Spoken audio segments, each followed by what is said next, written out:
এতিম কাকে বলে জানেন?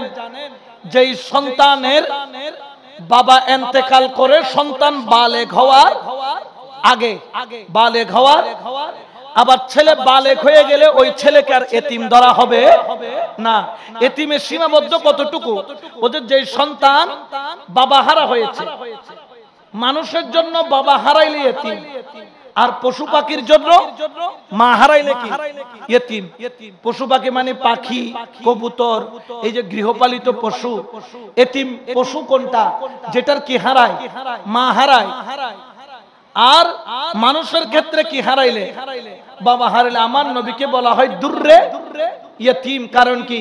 আমার নবী বালেগ হওয়ার আগে মাও হারাইছেন, বাবা হারাইছেন দুনিয়াতে আসার আগে, আর মা হারাইছেন কেউ বলছেন 6 বছরে, কেউ বলছেন 8 বছরে।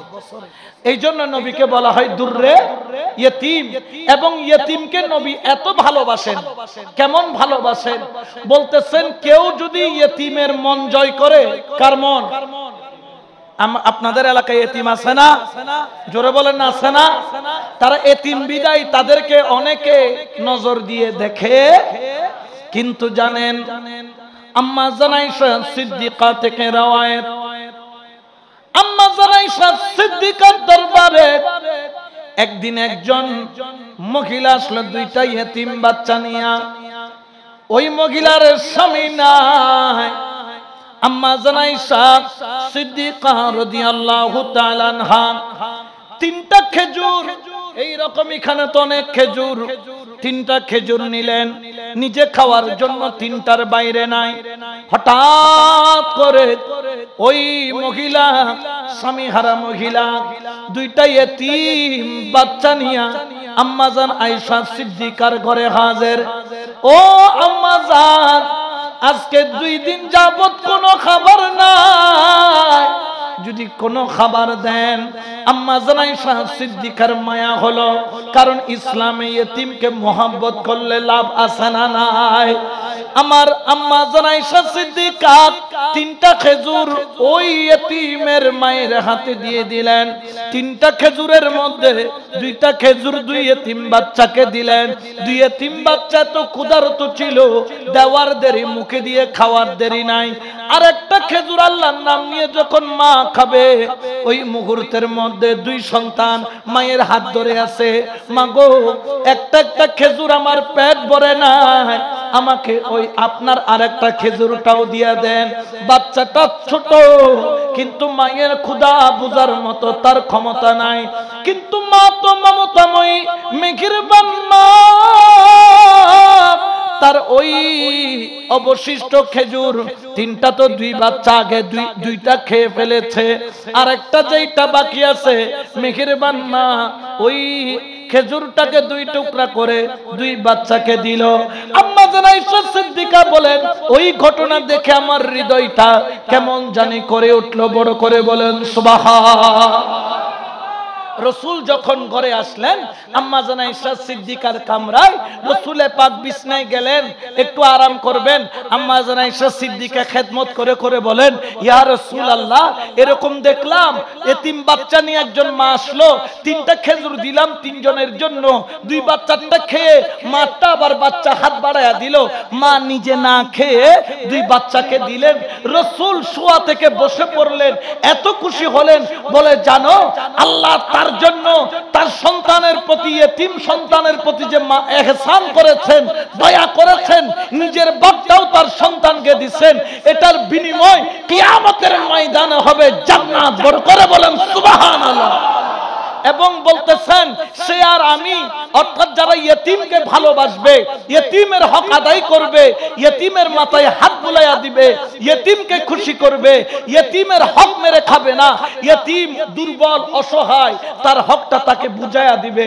দেখা যায় 2 ভাই, এক ভাই বাচ্চা রেখে মারা গেল ছোট, আর এক ভাই ক্ষমতাবান, ছেলে বেশি, জোর করে জায়গা দখল করে ফেললো। সে দখল করলো না, তার ভাইয়ের হকটা তাকে দিয়ে দিল, ইতিমের হক হকটা ইয়েতিমকে দিয়ে দিল। দিয়ে দেওয়ার দেরি আমার নবী বলেন যারা ইয়েতিমের প্রতি দয়া করবে সে আর জান্নাতে আমি থাকবো কেমন জানো? নবী দুইটা আঙ্গুল বের করলেন পাশাপাশি করে, বলে দুই আঙ্গুল যেরকম পাশাপাশি যে ইয়েতিমকে ভালোবাসবে সে আর আমি এরকম পাশাপাশি থাকবো। বড় করে বলেন না সুবহানাল্লাহ। তাহলে ইয়েতিমের প্রতি হক আদায় করলে লাভ আছে না নাই? আরো জোরে বলেন আছে না নাই? ইসলামে ইয়েতিমের প্রতি হক আদায় করলে কেমন খুশি জানেন? ইয়েতিমের যেহেতু অভিভাবক নাই, ইয়েতিমের অভিভাবক কে? জোরে বলেন না কে? ওরে জানেন জানেন একদিন ঈদের আওয়াজ, ঈদের নামাজ ঈদগাহের মধ্যে হবে। সবাই যার যার মতো করে ঈদের নামাজের জন্য তৈয়ারি হয়ে গেল। ঈদ মুরব্বির চাইতে বেশি আনন্দ নিয়ে পালন করে ছোট ছোট বাচ্চারা, ঠিক কিনা? ছোট ছোট বাচ্চা আছে না নাই? তাদের জন্য ঈদ হচ্ছে স্পেশাল। আব্বা আর 2 সেট খর কিনি দম পরিব, 3 সেট দম পরিব, এলে আবদার করে না নগরে গরে বাপের তুন দেখে দে 1 সেট দিবের মতো টিয়া, তারপরে ফুয়ার আবদার রাখিবেন বাপের নিজুল্লাই নকিনি ফুতুল্লাই কিনে না নকিনে। আর নবী তার দুয়া নাতি হাসান হুসাইনের লগে লইয়ে রে আতের দরিয়ে রে সুন্দর করে ঈদগাহর মিকে যার গই। সুবহানাল্লাহ। ইমামে হাসানের গায়ে নতুন জামা, মাওলা হুসাইনের গায়ে নতুন জামা। 2 সন্তানকে হাতে ধরে ঈদগাহের দিকে চলে যায়।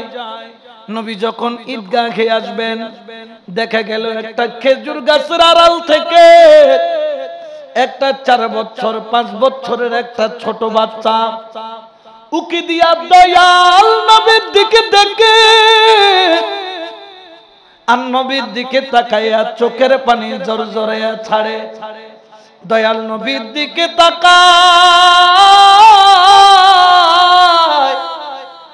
আর উকি দিয়া দেখে দেখে কান্না করে।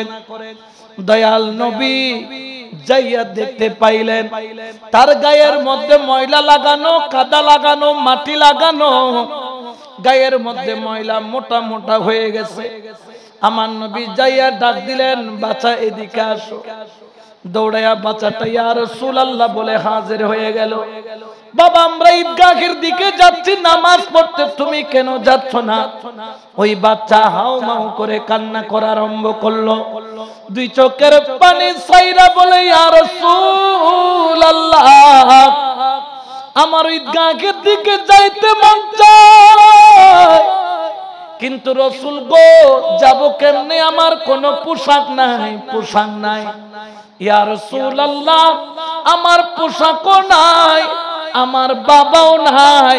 আজকে যদি আমার বাবা থাকতো আজকে আমাকে গোসল করাইয়া নিজ হাতে পোশাক পরাইয়া আমাকে নিয়া আমাকে নিয়া মসজিদের মধ্যে ময়দানের মধ্যে ঈদের নামাজ পড়তে যাইতো। বড় করে বলেন সুবহান।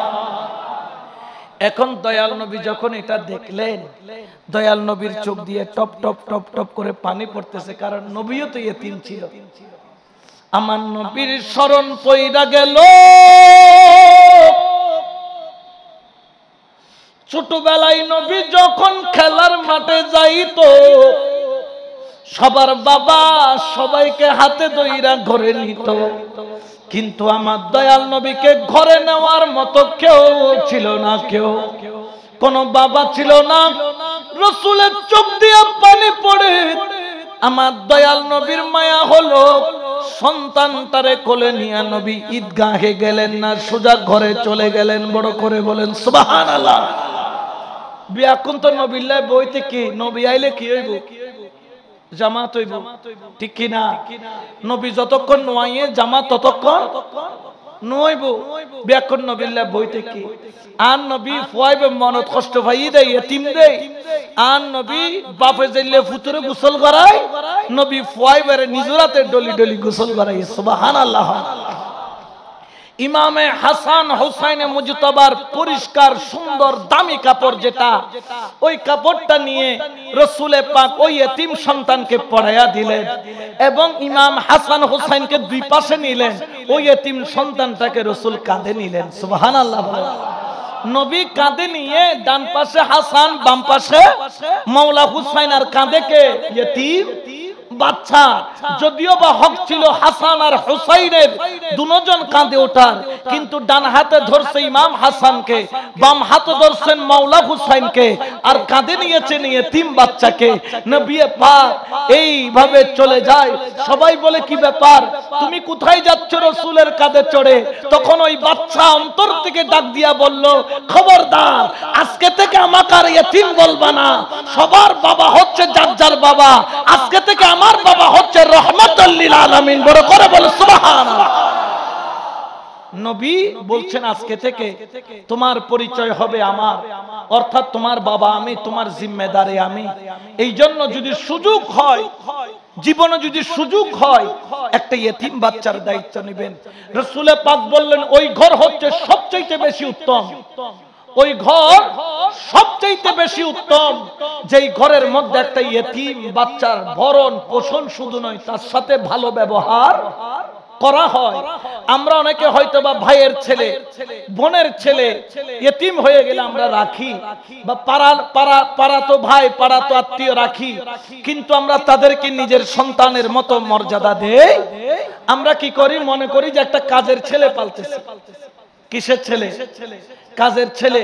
কিন্তু রাসূলে পাক বলেন না, ওই ঘর হচ্ছে সবচেয়ে বেশি উত্তম। কোন ঘর? যে ঘরে এসি আছে সেটা বলে নাই, যে ঘরে টাইলস আছে সেটা বলে নাই, যেই ঘরে কোটি কোটি টাকার ডেকোরেশন আছে সেটা বলে নাই, যেই ঘরে ফ্রিজ ভর্তি খাবার আছে সেই ঘর বলেন নাই, যেই ঘরের মধ্যে রাসূলে পাক বলতেছেন ইতিম একটা বাচ্চা আছে, ইতিমের বাচ্চার ভরণ পোষণ ওইভাবে করে যেইভাবে নিজের সন্তানের করে, ইতিম বাচ্চার সাথে ওইভাবে ব্যবহার করে যেইভাবে নিজের সন্তানের সাথে ব্যবহার করে। বড় করে বলে সুবহানাল্লাহ। ওই ঘরকে নবী কি ঘর বলেছেন? উত্তম ঘর। কি ঘর? জোরে বলেন না, কি ঘর? উত্তম ঘর। আর নিকৃষ্ট ঘর কোনটা? যে ঘরের মধ্যে ইতিম আছে কিন্তু ইতিমের সাথে ভালো ব্যবহার করা হয়। জোরে বলেন না, করা হয়। তাহলে আজকে থেকে আমরা ইতিমের সাথে খারাপ ব্যবহার করব না, ভালো? জোরে বলেন না, ইতিম দেখলে কিছু পারি আর না পারি অন্তত মাথায় হাত বুলাইয়া দিব। ইতিম যখন হাসে তখন আমার আল্লাহ হাসে, ইতিম যখন কাঁদে তখন আমার আল্লাহ মনে কষ্ট পায়। ইতিমের মাথায় যখন হাত বুলায় আল্লাহ বলে না, তুমি ইতিমের মাথায় হাত বুলাও নাই, তুমি আমি আল্লাহকে সান্ত্বনা দিয়েছো। সুবহানাল্লাহ বলেন।